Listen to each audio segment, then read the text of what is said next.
Shalom e bem-vindos de volta ao Israel com Aline. Hoje vamos conhecer a cidade bíblica de Jope e o porto por onde passaram reis e profetas. Aqui foi onde o profeta Jonas foge do chamado de Deus e onde Pedro recebe o chamado que muda a história de toda a humanidade. Então, se vocês estão preparados, vamos começar.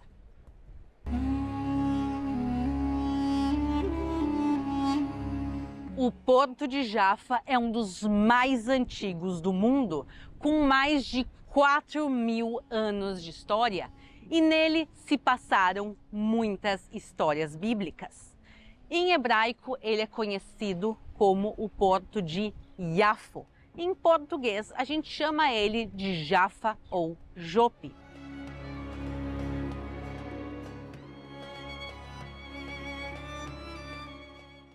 Ninguém tem certeza do significado do nome. Muitos acreditam que Yafo vem do hebraico Yafé, que significa lindo. Afinal, vejam a beleza desse lugar. Outros acreditam que talvez venha de Yefet, um dos filhos de Noé. Mas a verdade é que ninguém realmente sabe o que significa o nome Yafo.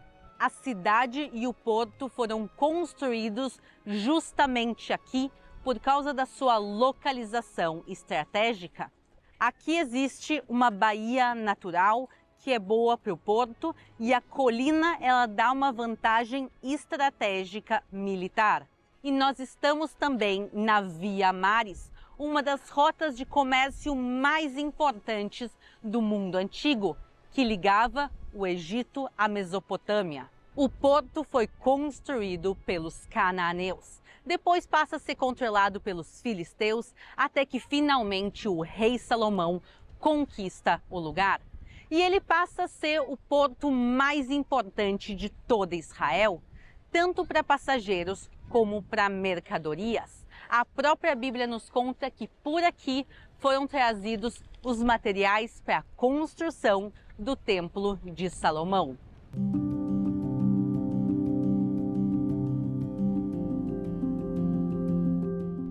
Salomão queria tudo do bom e do melhor para a construção da casa de Deus. Israel tem madeira, mas a que tem não é abundante e também não é tão imponente, e por isso eles vão importar madeira de cedro direto do Líbano. Salomão resolveu edificar o templo ao nome do Senhor, bem como um palácio para o seu reino. Salomão mandou dizer a Hirão, rei de Tiro, como você fez com Davi, meu pai, e lhe mandou cedros para edificar o palácio em que morasse, assim também faça comigo. Hirão, rei de Tiro, respondeu por uma carta que enviou a Salomão, dizendo: O Senhor Deus ama o seu povo, por isso ele o constituiu rei sobre o seu povo. E nós cortaremos tanta madeira no Líbano quanto você precisar, e a faremos chegar em jangadas pelo mar a Jope, e dali você a levará para Jerusalém. Então, como eles fizeram? Eles cortaram os cedros do Líbano, colocaram em barcos e chegaram até aqui, desembarcaram a madeira e daqui eles tinham que colocar em carroças puxadas a boi e aí fazer toda a subida a Jerusalém, que é por volta de 70 quilômetros, mas bem menos do que trazer todo o caminho do Líbano até aqui. E nós sabemos também que os materiais de construção do segundo templo de Jerusalém também foram trazidos por aqui.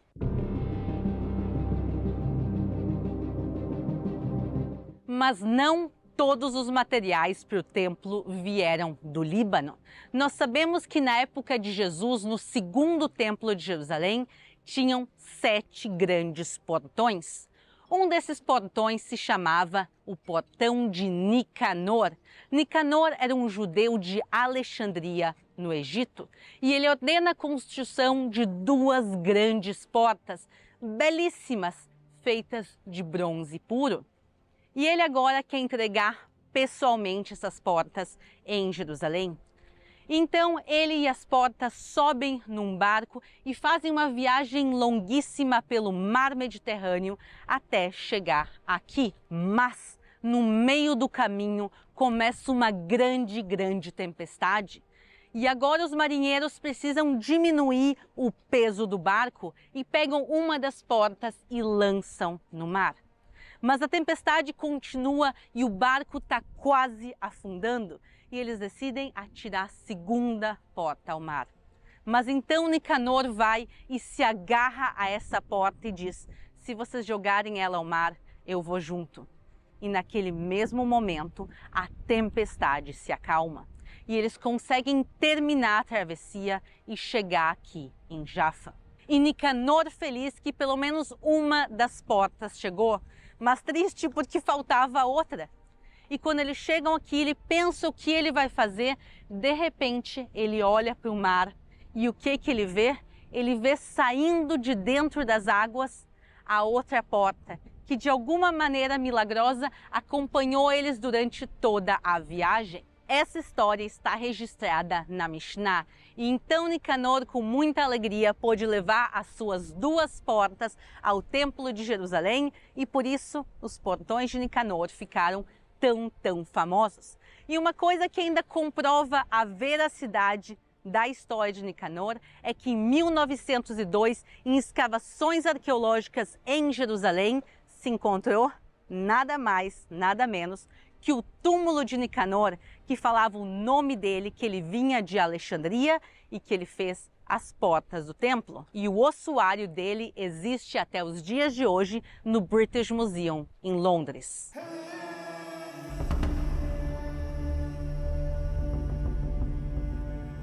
Vocês viram a importância do porto de Iafo? Quem controlava ele controlava a maior parte do comércio de toda a região e também controlava a principal entrada de Israel. E por isso tantos povos passaram e lutaram por aqui para ter esse local tão estratégico. Os filisteus, os persas, os gregos, os romanos, inclusive a própria Cleópatra, por um período de tempo, conquistou Iafo, os turco-otomanos e também quem passou por aqui foi Napoleão. Em 1799, depois de conquistar parte do Egito, ele decide conquistar também a terra de Israel, a terra prometida. E ele vai chegar por onde? Ele vai chegar com navios diretamente aqui em Iafo e vai ter uma grande batalha contra os turco-otomanos. E quem vai sair vitorioso é Napoleão. Mas foi uma vitória extremamente sangrenta. Milhares de pessoas foram mortas aqui em Jaffa. E Napoleão e os seus soldados não vão enterrar os corpos. E esses corpos espalhados por toda Jaffa começam a atrair doenças e ratos. E então começa um surto da peste bubônica, a peste.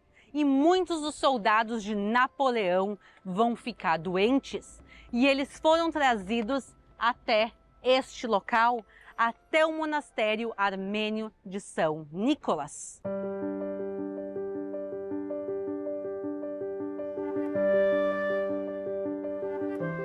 E Napoleão vem ao monastério visitar os seus soldados doentes. Ele dá um discurso muito bonito e encoraja a todos eles. E essa pintura mostra justamente esta visita. E depois desse lindo discurso, Napoleão deixa Iafo e tenta continuar conquistando o resto da região. Mas ele fala uma coisa e faz outra, porque os locais contam que antes de ele ir embora da cidade, ele diz aos médicos que matem todos os soldados doentes que estavam aqui no monastério, porque ele tinha medo que essa doença, a peste bubônica, continuasse se espalhando e matasse boa parte dos seus soldados. Ainda bem que os médicos vão descumprir essas ordens e eles não vão matar ninguém aqui. Mas a gente vê como Napoleão trata os seus inimigos e até os seus próprios soldados. Mas, algumas semanas depois, Napoleão vai sofrer uma grande derrota aqui em Israel pela mão dos turco-otomanos e ele sai com o rabo entre as pernas. Mas a história mais famosa de todas, sem dúvida nenhuma, é a história do profeta Jonas, quando Deus ordena a ele ir até Nínive profetizar, já que a cidade fazia mal aos olhos de Deus. Mas Jonas, ele decide não seguir o que Deus tinha ordenado, porque ele tem medo. Ele pensa, quem sou eu em Nínive? Porque eles irão me ouvir. E ele vem aqui até Jope e ele sobe em um navio, mas não na direção de Nínive, e sim na direção oposta. Ele vai daqui na direção de Tarso. Jonas se levantou, mas para fugir da presença do Senhor, para Tarsis. Desceu a Jope e encontrou um navio que ia para Tarsis. Pagou a passagem e embarcou no navio para ir com eles para Tarsis, para longe da presença do Senhor. Mas o Senhor lançou sobre o mar um grande vento e levantou-se uma tempestade tão violenta que parecia que o navio estava a ponto de despedaçar. Então os marinheiros ficaram com medo e clamavam cada um ao seu Deus. Lançaram no mar a carga que estava no navio, para que ele ficasse mais leve. Jonas, porém, havia descido ao porão do navio. Ali havia se deitado e dormia profundamente.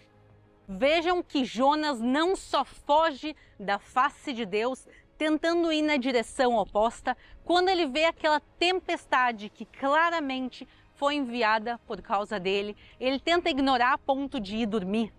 E quando aquelas pessoas do navio veem Jonas dormindo, em vez de estar acordado orando como todos os outros, eles veem que tem alguma coisa errada e perguntam a Jonas quem ele é e quem é o Deus dele.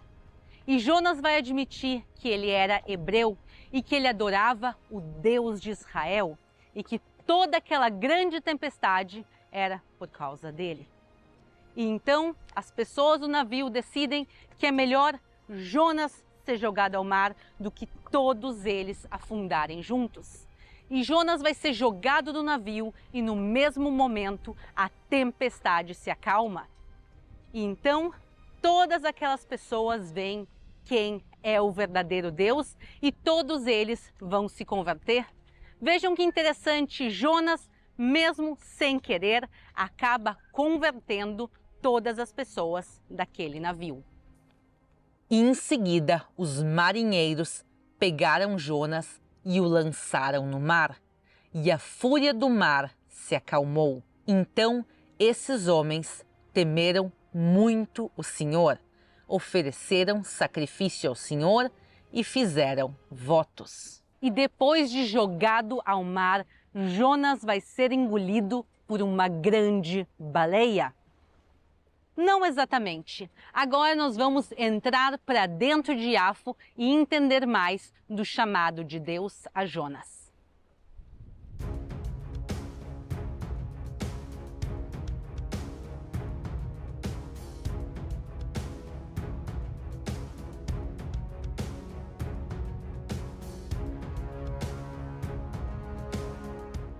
Aqui nós vemos a linda escultura da baleia feita pela artista israelense Ilana Gur. E essa baleia representa justamente a história de Jonas engolido pela baleia. Mas não é isso que está escrito na Bíblia. A Bíblia fala que Jonas foi engolido por um Dag Gadol. Isso quer dizer por um grande peixe? Pode ser uma baleia? Pode, mas nós não temos certeza. E depois de 3 dias na barriga desse grande peixe, Jonas ora a Deus, se arrepende e é cuspido na praia.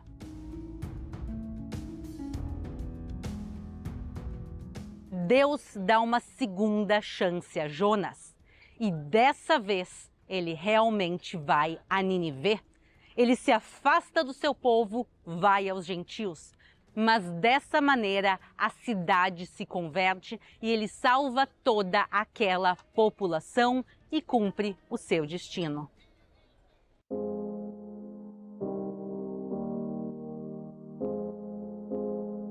E aqui em Jope é onde Pedro tem o seu chamado aos gentios. Isso acontece na casa de Simão o Curtidor, que está bem aqui ao nosso lado.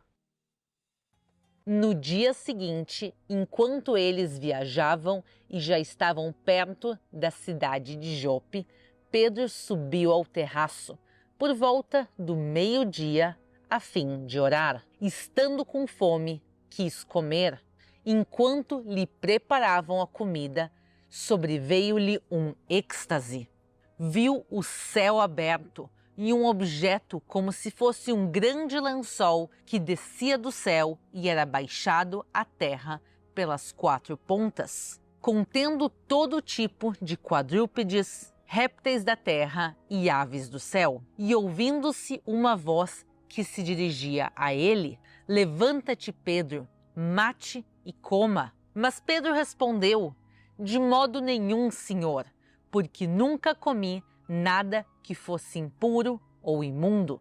Pela segunda vez, a voz lhe falou: "Não considere impuro aquilo que Deus purificou." Isso aconteceu 3 vezes e, em seguida, aquele objeto foi levado de volta ao céu. Enquanto Pedro estava perplexo sobre qual seria o significado da visão, eis que homens enviados por Cornélio, tendo perguntado pela casa de Simão, pararam junto à porta. Quem está ali são soldados romanos buscando por Pedro, o que à primeira vista podia ser aterrorizador.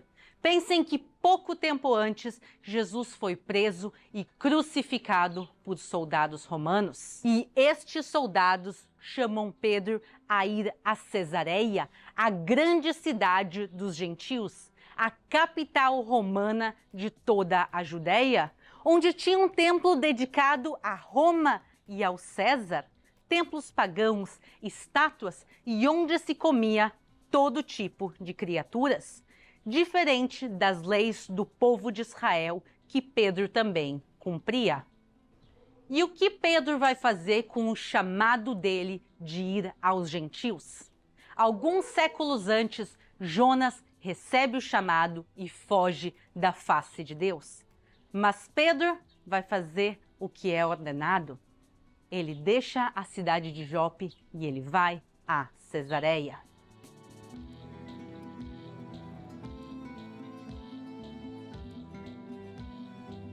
E Pedro, chegando a Cesareia, encontra-se com Cornélio, que era um gentil, e mais que isso, era um centurião, quer dizer, um dos chefes do exército romano, porém que era temente a Deus. E Pedro diz o seguinte a ele: Então Pedro começou a falar. Ele disse: "Reconheço por verdade que Deus não trata as pessoas com parcialidade. Pelo contrário, em qualquer nação, aquele que o teme e faz o que é justo, lhe é aceitável." E então Pedro entende o verdadeiro significado daquela visão que ele teve, que o evangelho deveria ser levado a todas as nações do mundo, e batiza a Cornélio, o primeiro gentil a ser batizado, e abre as portas do cristianismo a todos os 4 cantos do mundo.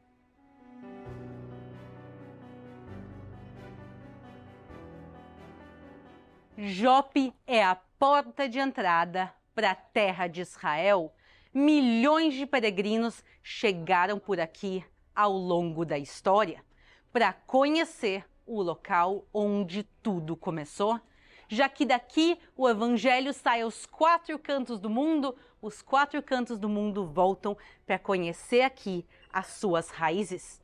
E por isso também nas nossas caravanas Israel com Aline, nós sempre começamos como nossa primeira visita à porta de Israel, Jope. Espero que vocês tenham gostado da visita do dia de hoje. Um grande beijo e até a próxima!